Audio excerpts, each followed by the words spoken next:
बड़ा खुलासा, फिर पलटी मारेंगे नीतीश, बीजेपी के साथ करेंगे गठबंधन।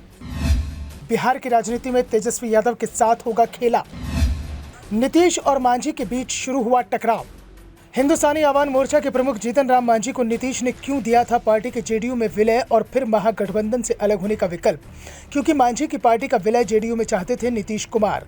विलय को लेकर क्यों नाराज हो गए थे मांझी? हम प्रमुख जीतन राम मांझी के बेटे ने जब नीतीश मंत्रिमंडल से इस्तीफा दिया तो उसके बाद मांझी ने इसे लेकर अपनी मजबूरी भी सबके सामने रख दी।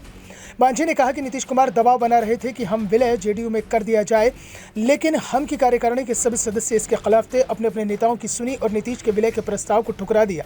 अब नीतीश कुमार ने जीतन राम मांझी पर निशाना साधा। उन्होंने कहा कि वो बीजेपी वालों से मिलते जा रहे थे, ठीक हुआ हमसे अलग हो गए। अभी विपक्षी दलों की बैठक होनी है, अगर वो इस मीटिंग में बैठते तो अंदर की बात बीजेपी को पास कर देती। अच्छा हुआ कि वो हमारे पास से चले गए। नीतीश कुमार ने मांझी को भेदिया बताया, यहाँ तक कह दिया कि हमने ही उन्हें सीएम बनाया था, लेकिन वही हमारे खिलाफ साजिश रच रहे थे। हमने और अंतिम ऑफर भी दे दिया था, पर मांझी के मन में कुछ और ही चल रहा था। नीतीश ने मांझी को बीजेपी का एजेंट बताया तो मांझी भी नीतीश के जवाब देने में नहीं चूके। उन्होंने दावा कर दिया कि हमने अभी तक बीजेपी से संपर्क नहीं किया है, लेकिन नीतीश कुमार जरूर बीजेपी के संपर्क में बने हुए हैं और वो एक बार फिर पलटी मारेंगे और बीजेपी के साथ चले जाएंगे। तेजस्वी यादव को सिर्फ सपने दिखाए जा रहे हैं और जब हकीकत सामने आएगी तो आरजेडी के पास कुछ नहीं बचेगा।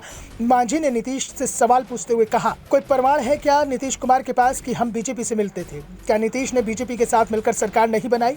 वो तेजस्वी यादव को लॉलीपॉप दिखा रहे हैं। खुद बीजेपी गठबंधन से मिल जाएंगे, लेकिन तेजस्वी यादव को सीएम नहीं बनाएंगे। नीतीश को यूं ही पलटी मार नहीं कहा जाता। मांझी भले ही नीतीश कुमार पर पलटी मारने का आरोप लगा रहे हैं, दावा कर रहे हैं कि नीतीश बीजेपी से मिल जाएंगे, लेकिन मांझी के इतिहास को देखें कि वो बिहार में सबसे बड़े पलटी मार हैं। 1980 से सियासत शुरू करने वाले जीतन राम मांझी अपने 43 साल के राजनीतिक करियर में 8 बार राजनीतिक तौर पर पाला बदल चुके हैं और 9वीं बार पाला बदलने और एनडीए के साथ जाने की चर्चा है। हालांकि इसी साल 27 फरवरी को जीतन राम मांझी ने कहा था कि कसम खाकर कहता हूं कि नीतीश का साथ छोड़कर कभी नहीं जाऊंगा, लेकिन सिर्फ 107 दिन बाद ही नीतीश और मांझी के रास्ते अलग हो गए। फिलहाल मांझी ने पार्टी हिंदुस्तानी आवाम मोर्चा की 18 जून को राष्ट्रीय कार्यकारिणी की बैठक बुलाई है और इस बैठक में फैसला लिया जाएगा कि हमको अगला कदम क्या उठाना है। वैसे बैठक से पहले ही तय हो चुका है कि हम अब एनडीए में शामिल होगी।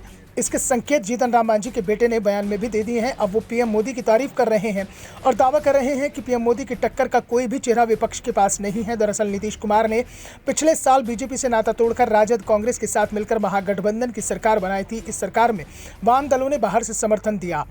वहीं हमने 2020 में विधानसभा चुनाव में नीतीश के साथ मिलकर उसे लड़ा था। ऐसे में वो भी नीतीश के साथ महागठबंधन में शामिल हो गए थे। मांझी की पार्टी के 4 विधायक हैं। उनके बेटे संतोष मांझी को महागठबंधन सरकार में अल्पसंख्यक कल्याण विभाग का मंत्री बनाया गया था, लेकिन अब संतोष सुमन ने मंत्री पद से इस्तीफा दे दिया है। उन्होंने नीतीश पर आरोप लगाया था कि नीतीश कुमार हम का जेडीयू में विलय करने का दबाव बना रहे थे। Bureau report, the such India.